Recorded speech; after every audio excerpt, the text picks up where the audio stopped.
I'm a big fan of Star Wars universe, movies and TV shows. I played the first game, Jedi Fallen Order. It was my first single-player game after a long period of Blizzard games, so I really was looking forward to Survivor this year. Luca! Bueno? Piñu! Bueno? Piñu! Bueno? Piñu! Piñas! Lole Piñu! Piñu! Piñu! Well, the elephant in the room is its performance and terrible launch.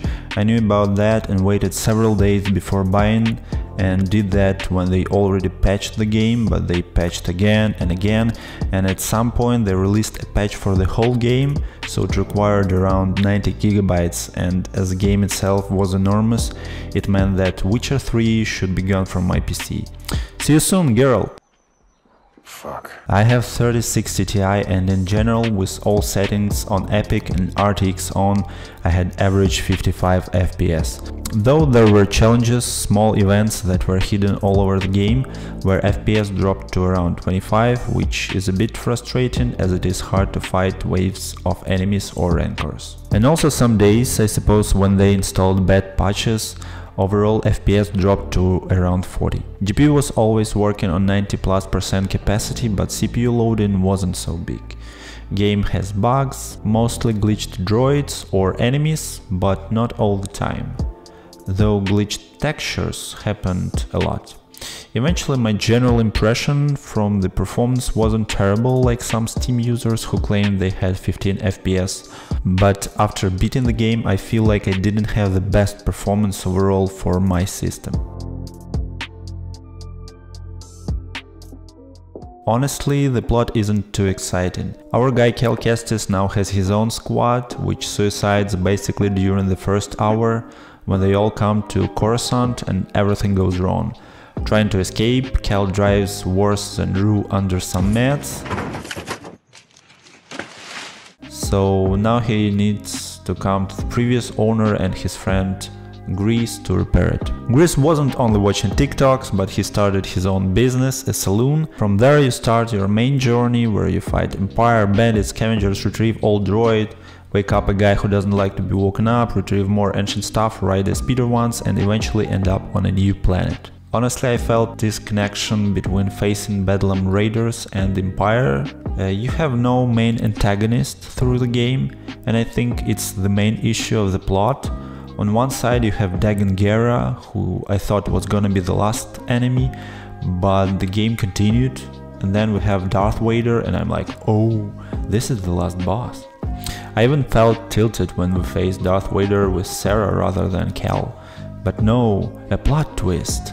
Your friend is your enemy, which feels forced. There is no build-up like when you encounter your enemy, he wins, you train, encounter him again and again until you overcome your antagonist. No, the last boss is a guy that you discovered was bad an hour ago, and for 30+ hours he was a friend. I honestly thought that he would die for me like sacrifice. Frankly, there are good parts. I like the awkward romance between Cal and Merrin, though it's still unclear how it technically works, cause they are both from different planets. Grease is wonderful bozo, Z part of the plot is cute, she's like C-3PO but sweeter. I honestly enjoyed the presence of the dark side in Cal, it's really cool, he discovers it, he tries to fight it, and time will show what happens next. Maybe in the next game we will have to choose whether to make him good or bad. That would be so great. Also interesting is an extremely dark turn in the story when Cal kills Bode and becomes a guardian to his daughter. Plot has some good sides and some bad sides. In the end, the plot is okay.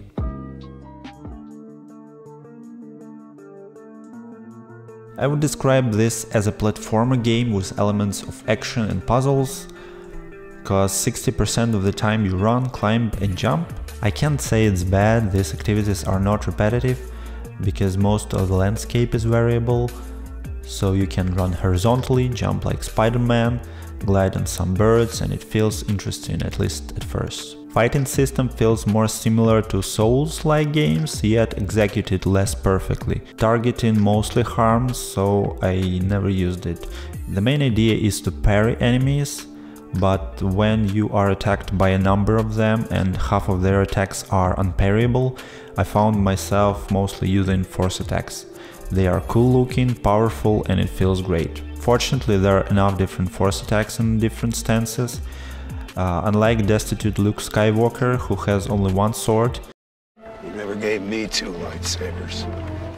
Cal invested in some Bitcoin in time, so he's loaded now and he can afford 5 different sword combinations. They are mostly cosplays like Kylo Ren, Darth Maul, Ahsoka, Han Solo inspired with a blaster, and boring one sword, which I use the most. Every stance has a personal logic behind it, like crossguard is powerful but slow, dual bladed is good for AoE, but some stances are less useful than others, or maybe it was my own preference. I used mostly force attacks, as regular ones are longer to use and it's easier to use one force attack and dash back. And single blade had the best ones, though it is my experience, maybe others will be more clever. Talent system felt underwhelming, 3 branches but not so many interesting choices. Survival is just vital, so get everything, and investing in force before lightsaber branch would be a mistake, I think. So your playstyle is mostly dependent on your light sword stance rather than talents. And resetting talents requires to pay 1 talent point, which I think is too expensive. First half of the game you are mostly a delivery man and switching between Kobo and Jeddah, when you travel from a planet with rocks and grass to a planet with rocks and sand, sometimes entering chambers of the Old Republic. After that, more interesting places open up, especially when you unlock new abilities. I really wanted more Imperial bases and inhabited big cities, but there are only Coruscant once and a big Imperial base Nova Garon later on. So I felt a little lack of planets. Don't get me wrong, Kobo and Jeddah themselves are beautiful, fascinating and interesting. Locations on the planets are unique, and here comes the issue, they are really unnecessarily big. I always try to get as much additional content as I can to a certain amount, but they have too many small areas to explore and visit, so it took me like a third of a game.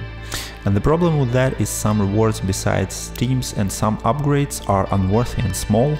You gather shards that you can spend on cosmetics and they have 0 impact on the game, so I felt that I wasted time when I didn't do the plot content. And to have more useless activities you can start gardening, which has no gameplay benefits but still as a collectible. I don't even know why they added this to the game. I guess maybe someone enjoyed it, though I think that it is a waste of time of developers. I played on a Jedi Master difficulty, which is 4 out of 5. There are a lot of bosses, as for me even too many, but not so many good ones to be honest. First Rancor encounter at the beginning of the game really shows how bad you are. It's really hard, especially with less teams. I needed a special strat to beat it. Next bosses are not so hard, like first and second Gera encounters. Ravies, Raider Lieutenants, they can be killed in 2 or 3 pulls. More important are the last 3 bosses. Third Gera encounter has 3 phases, first 2 are really boring, the third one has at least some idea. You face his copies and when you kill them your slow bar is filled so you can hit the boss. Last boss Bode isn't great, it feels like developers put there everything they had. He has force, light sword, blaster, bombs, dashes, jump, half HP hits, fast button pressing moment, cutscene, long combos, and all this overloads the fight, which itself is not so hard. With that and the plot issue we discussed, the last boss feels overloaded but flat.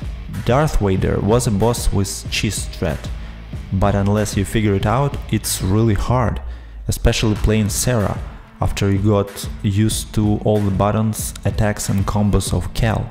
All this fight is about attack and parrying, Lore-wise, it's good, all you do is a classic lightsaber fight. Despite that, I think it's a bad idea to give you another character against such a hard encounter than your main one.